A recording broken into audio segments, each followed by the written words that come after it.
നമസ്കാരം. PK മീഡിയയുടെ life ചാനലിലെ ഒരു പുതിയ വീഡിയോയിലേക്ക് അവർക്കും ഹൃദ്യമായ സ്വാഗതം. താന്നി എന്ന സസ്യത്തെയാണ് ഈ വീഡിയോയിലൂടെ പരിചയപ്പെടുത്തുന്നത്.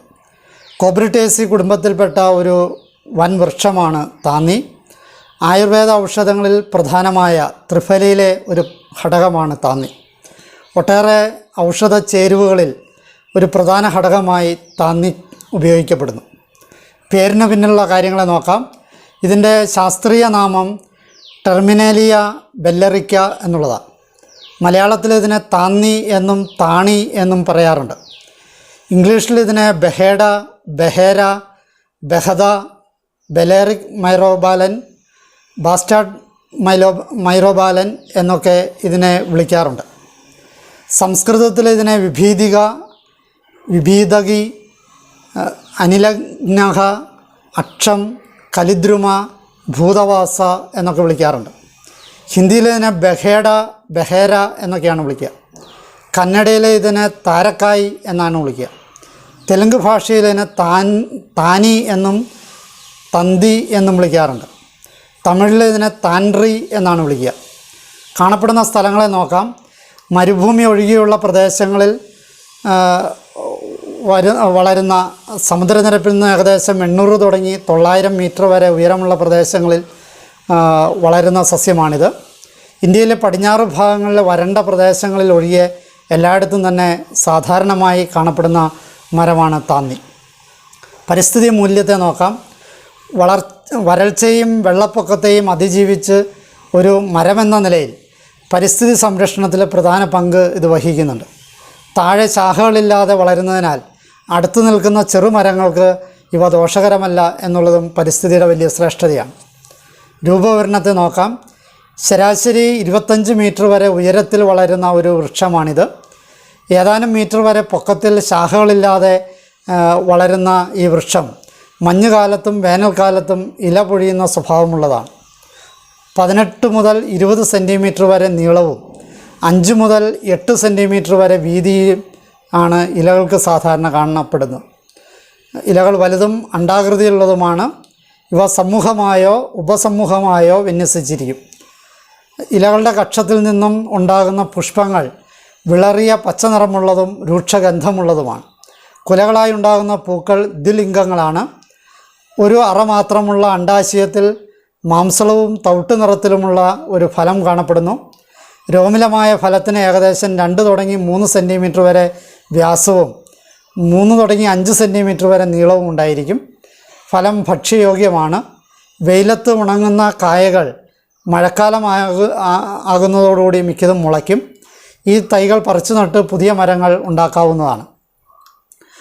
താന്നി മരം മൂത്ത് നശിക്കാറാകുമ്പോൾ തടിയുടെ ഉള്ള് പൊള്ളയായി വരും. കടഭാഗത്ത് പൊള്ള ഉണ്ടാകില്ല, തലഭാഗത്തും ഉണ്ടാവാറില്ല. തലയും കടയും ഒഴികെയുള്ള ഇടഭാഗത്താണ് തടിയുടെ പൊള്ളഭാഗം ഉണ്ടാകുക. താന്നി വെള്ളമരമാണ്, അതിന് കാതൽ ഉണ്ടാകില്ല. പൊതു ഉപയോഗങ്ങളെ നോക്കാം. പഴയകാലത്ത് വഞ്ചികൾ ഉണ്ടാക്കാൻ ഇതിൻ്റെ തടികൾ ഉപയോഗിച്ചിരുന്നു. വിത്തിൽ നിന്നും കിട്ടുന്ന ടാനിൻ തോൽ ഊറയ്ക്കിടുന്നതിനും തോലും തുണിയും നിറം കൊടുക്കാനും മഷി ഉണ്ടാക്കാനുമൊക്കെ ഉപയോഗിച്ചിരുന്നു. പണ്ട് വലിയ ലോറികളിലെ പ്ലാറ്റ്ഫോം അടിച്ചുകൊണ്ടിരുന്നത് താന്നിയുടെ പലക കൊണ്ടായിരുന്നു. കരിങ്കല്ലോ തടിയോ മറ്റ് ഭാരമുള്ള എന്ത് തന്നെ വീണാലും ആ തടി ചതയുള്ളൂ, പൊട്ടിപ്പോകില്ല. മരമില്ലാത്തവർ പണ്ട് വീടിൻ്റെ കഴുക്കോലായി താന്നി ഉപയോഗിച്ചിരുന്നു. വിശ്വാസവും ആചാരവുമായിട്ട് ബന്ധപ്പെട്ട കാര്യങ്ങളെ നോക്കാം. ഈ മരത്തിൽ കലിയുടെ ആവാസമുള്ളതായി ഒരു സങ്കല്പമുണ്ട്. പുരാണത്തിൽ നളൻ്റെ കലിബാധ മാറ്റിയ വൃക്ഷമാണ് കലിദ്രുമം എന്നറിയപ്പെടുന്ന താന്നി. മുൻകാലത്ത് കർഷകർ ചേരുമരത്തിൻ്റെ പൊള്ളലും തടിപ്പും മാറാൻ താന്നിമരത്തിന് ചുറ്റും 7 പ്രാവശ്യം താന്നി അമ്മാവ രക്ഷിക്കണേ എന്ന് പറഞ്ഞ് പ്രദക്ഷിണം വയ്ക്കുന്ന ശീലമുണ്ടായിരുന്നു. നളചരിതത്തിൽ സൂതനായി വന്ന നളനും ഋതുപർണ രാജാവും പരസ്പരം തങ്ങൾക്ക് ഹൃദ്യസ്ഥമായിരുന്ന അശ്വഹൃദയം, അക്ഷഹൃദയം എന്നീ രഹസ്യമന്ത്രങ്ങൾ കൈമാറിയത് താന്നിമരത്തിൻ്റെ ചുവട്ടിൽ നിന്നാണ് എന്നാണ് വിശ്വാസം. കരിങ്ങാലി, മുരുക്ക്, എരുക്ക്, കാഞ്ഞിരം, താന്നി എന്നീ വൃക്ഷങ്ങൾ ഗ്രഹപരിസരത്ത് നിൽക്കുന്നത് അശുഭമാണെന്ന വിശ്വാസമുണ്ട്. അങ്ങനെ ഉണ്ടെങ്കിൽ മുറിച്ചു മാറ്റുന്നതിന് പകരം അതിന് സമീപം തന്നെ ശുഭവൃക്ഷങ്ങൾ നട്ടുപിടിപ്പിക്കുന്നത് ദോഷഫലങ്ങൾ ഇല്ലാതാക്കുമെന്നാണ് ആചാര്യന്മാർ പറയുന്നത്. രാസഘടകങ്ങളെ നോക്കാം. ഫലത്തിൽ പ്രധാനമായും ഗാലോട്ടാനിക് അമ്ലം, രഞ്ജക പദാർത്ഥം, റെസിൻ, ഗ്ലൂക്കോസ്, ഫ്രക്ടോസ് എന്നിവ അടങ്ങിയിട്ടുണ്ട്. ഔഷധ മൂല്യത്തെ നോക്കാം. താന്നിയുടെ എല്ലാ ഭാഗങ്ങളും ഔഷധത്തിന് ഉപയോഗിക്കാറുണ്ട്. താന്നി ചുമ, ശ്വാസം മുട്ട്, എക്കിൾ, കാഴ്ച, മുടി വളർച്ച എന്നിവയ്ക്ക് പ്രയോജനപ്പെടുത്താറുണ്ട്. ദഹനക്കുറവിനും വയറിളക്കത്തിനും ഫലം ഉപയോഗിക്കാറുണ്ട്. പൂവ് പ്രമേഹത്തിനും കായ മൂത്രരോഗങ്ങൾക്കും നല്ലതാണ്. പകുതി പഴുത്ത കായ വയറിളക്കുന്നതിന് ഉപയോഗിക്കാറുണ്ട്. പഴുത്ത കായ്ക്ക് വിപരീത ഫലമാണുള്ളത്. ഇതിനെ ആയുർവേദ ഔഷധങ്ങളിലെ ഉപയോഗം കണക്കിലെടുത്ത് കാസഹര ഔഷധങ്ങളുടെ ഗണത്തിലാണ് ഉൾപ്പെടുത്തിയിട്ടുള്ളത്. താന്നിക്ക ചൊറിച്ചിൽ, ചുമ, നേത്രരോഗങ്ങൾ, വിളർച്ച, പ്രമേഹം, ലൈംഗിക ക്ഷീണം, ബീജക്കുറവ് മുതലായവയെ ശമിപ്പിക്കുന്നതാണ്. ചർമ്മരോഗങ്ങൾക്കും ചേരുമരം പൊള്ളിയാലും താന്നിമരത്തൊലിയാണ് ഉപയോഗിക്കുക. താന്നിക്ക അനേകം കഷായങ്ങളിലും അരിഷ്ടങ്ങളിലും കേശതൈലങ്ങളിലും ചേരിൻ്റെ വിഷത്തിനും ഒക്കെ വ്യാപകമായിട്ട് ഉപയോഗിച്ചു വരുന്നു. ത്രിഫലയിലെ ഒരു ഘടകമാണ് താന്നി. കടുക്ക 1, താന്നിക്ക 2, നെല്ലിക്ക 4 എന്നതാണ് ത്രിഫലയുടെ പ്രപ്പോർഷൻ. എണ്ണമായാലും തൂക്കമായാലും അങ്ങനെ ചേർക്കണം. ഒരു കടുക്കയും 2 താന്നിക്കയും 4 നെല്ലിക്കയും കുരു കളഞ്ഞെടുത്താൽ അവ ഏതാണ്ട് തുല്യ തൂക്കം ആയിരിക്കുകയും ചെയ്യും. അപ്പോൾ കുരു ഇല്ലാതെയാണ് ഈ പറയുന്ന തൂക്കത്തിൻ്റെ പ്രപ്പോർഷൻ എന്ന് സാരം. ഔഷധ പ്രയോഗങ്ങളെ നോക്കാം. താന്നിമരത്തൊലി ചതച്ചിട്ട് തിളപ്പിച്ച വെള്ളത്തിൽ കുളിച്ചു കഴിഞ്ഞാൽ ചേരെന്ന് പറയുന്ന വൃക്ഷത്തിൻ്റെ വിഷം ശമിക്കുന്നതാണ്. 2, ത്രിഫല ചൂർണം, നെയ്യ്, തേൻ, കൽക്കണ്ടം, ശർക്കര, കരിപ്പട്ടി, പഞ്ചസാര ഇവയിൽ ഏതെങ്കിലും ഒന്ന് ചേർത്ത് പതിവായി സേവിച്ചു കഴിഞ്ഞാൽ വ്രണങ്ങളെ ഉണക്കുകയും അത് നേത്രരോഗങ്ങളെ അകറ്റുകയും ചെയ്യും. 3, ത്വക്ക് രോഗം, ദുർമേധസ്, പ്രമേഹം, കഫപിത്ത കോപങ്ങൾ എന്നിവയെ ശമിപ്പിച്ച് ദഹനശക്തി വർദ്ധിപ്പിക്കാൻ ത്രിഫല കുറച്ചുനാൾ ഉപയോഗിച്ചാൽ മതി. പതിവായി സേവിച്ചാൽ വാർദ്ധക്യ സഹജമായ രോഗങ്ങളെ അകറ്റി നിർത്തി ചുറുതുറുക്ക് ഉണ്ടാക്കാനായിട്ട് സാധിക്കും. വാർദ്ധക്യത്തിൽ ഇത് പറ്റില്ല, ചെറുപ്പത്തിലേ ഉപയോഗിക്കണം. 4, 3 ഗ്രാം താന്നിക്കപ്പൊടി സേവിച്ചു കഴിഞ്ഞാൽ അതിസാരം ശമിക്കുന്നതാണ്. 5, താന്നിക്കത്തൊണ്ട് ചവച്ച് കുറേശ്ശെ നീരിറക്കിയാൽ ചുമയ്ക്കും ആസ്മയ്ക്കും ശമനം കിട്ടും. 6, താന്നിക്കപ്പൊടിയും അമുക്കുരപ്പൊടിയും സമമായി എടുത്ത് സേവിച്ചാൽ ഹൃദ്രോഗം ശമിക്കുന്നതാണ്.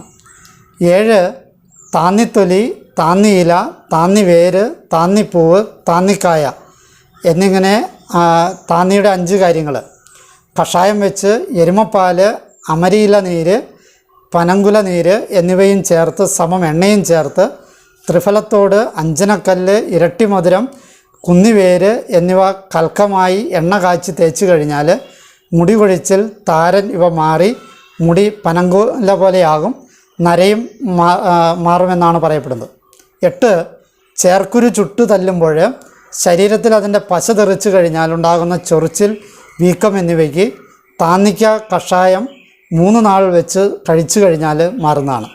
9, ചേരു തട്ടി ദേഹമെല്ലാം ചൊറിഞ്ഞ് നീര് വെച്ചാൽ താന്നിയുടെ തളിര് കയ്യിലിട്ട് തിരുമ്മി ദേഹമെല്ലാം തേക്കുക. ചേരിൻ്റെ വിഷം ശമിക്കും. രോഗം ശരിക്കും മാറും വരെ എണ്ണ തേക്കരുത്. 10, കാട്ടുജീരകം, താന്നിക്ക, മഞ്ഞൾ, പ്ലാവില, കറിവേപ്പില, ആര്യവേപ്പില, വെറ്റില എന്നിവ സമമെടുത്ത് ഉണക്കിപ്പൊടിച്ച് രാവിലെ 1 സ്പൂൺ വീതം സേവിച്ചാൽ പ്രമേഹത്തെ നിയന്ത്രിക്കാൻ പറ്റും. 1 മണ്ഡലം മുതൽ 3 മാസം വരെ ഉപയോഗിച്ചാൽ ഇൻസുലിൻ സ്വാഭാവികമായി ശരീരത്തിലുണ്ടാകുന്നതാണ്. 11, ബാഹ്യ ഔഷധമായി താന്നിയുടെ പഞ്ചാംഗം ചേർത്ത് എണ്ണ കാച്ചി തേച്ച് കഴിഞ്ഞാൽ കേശവൃദ്ധി ഉണ്ടാകുന്നതാണ്. 12, ത്രിഫല ചൂർണം വെള്ളത്തിലിട്ട് ചൂടാക്കി ആ വെള്ളം കൊണ്ട് വായിൽ കവിൾ കൊള്ളുക. വായ്പുണ്ണ്, പല്ലുവേദന എന്നിവയ്ക്ക് ശമനമുണ്ടാകുന്നതാണ്. 13, തൊണ്ടവേദനയ്ക്ക് ത്രിഫല ചൂർണവും തേനും ചേർത്ത് കാലത്ത് വെറും വയറ്റിൽ സാവധാനം അലിയിച്ചിറക്കി കഴിഞ്ഞാൽ അത് നല്ലതാണ്.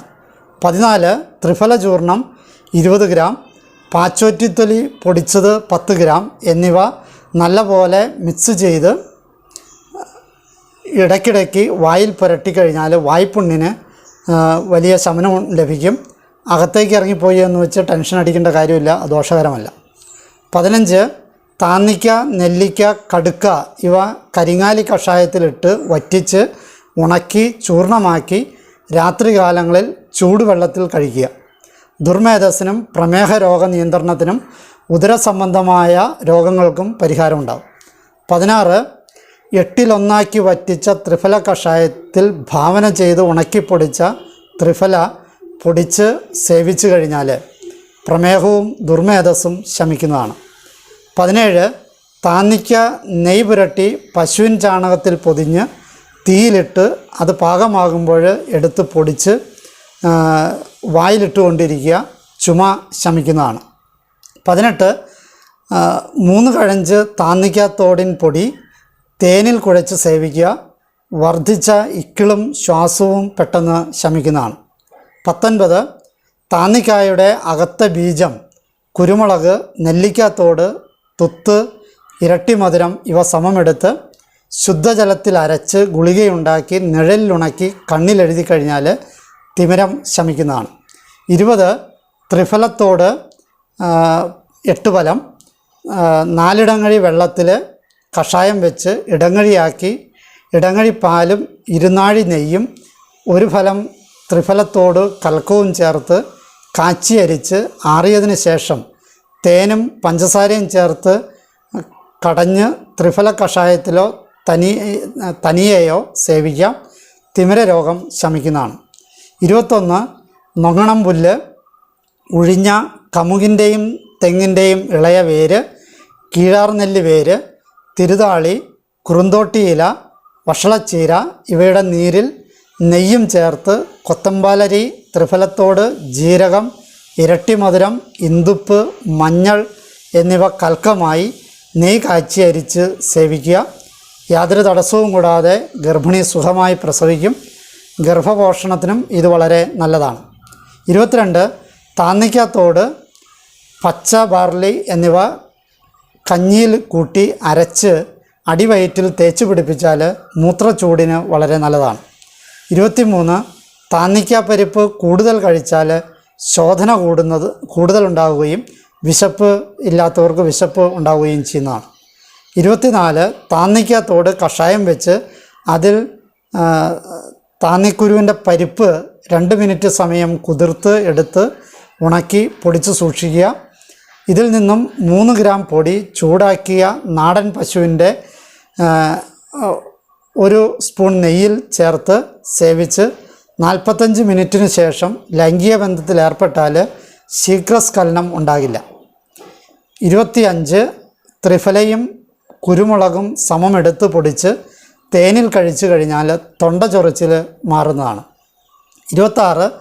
സ്തനവീക്കത്തിന് താന്നിക്ക, കടുക്ക, നെല്ലിക്ക എന്നിവ കാടിയിൽ പുഴുങ്ങി അരച്ച് സ്തനത്തിൽ പുരട്ടുന്നത് വളരെ ഫലപ്രദമാണ്.